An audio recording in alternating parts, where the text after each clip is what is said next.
Un luogo nel quale storia, arte e fede si fondono, consegnando un patrimonio di bellezza e spiritualità unico nel suo genere.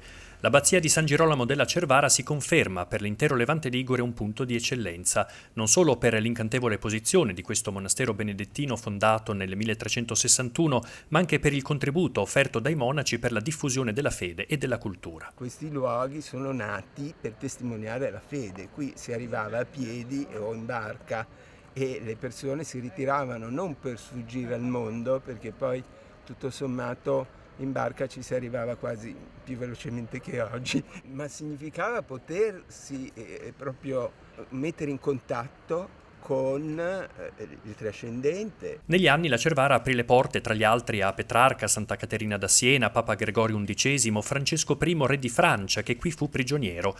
Oggi la proprietà del monastero è privata, ma sono possibili le visite al pubblico. La passione ti porta a fare il massimo possibile per un luogo che tu non conoscevi prima e che pian piano ti è entrato nel cuore. Nel giorno dedicato a San Girolamo, dottore della Chiesa passato alla storia per la traduzione della Bibbia in lingua latina, la messa presieduta dal vescovo De Vasini e concelebrata da numerosi sacerdoti è stata l'occasione per una riflessione sull'importanza dell'ascolto della parola di Dio nella vita del credente. Accostarsi alla parola fa di tanti individui un popolo, ha detto il vescovo.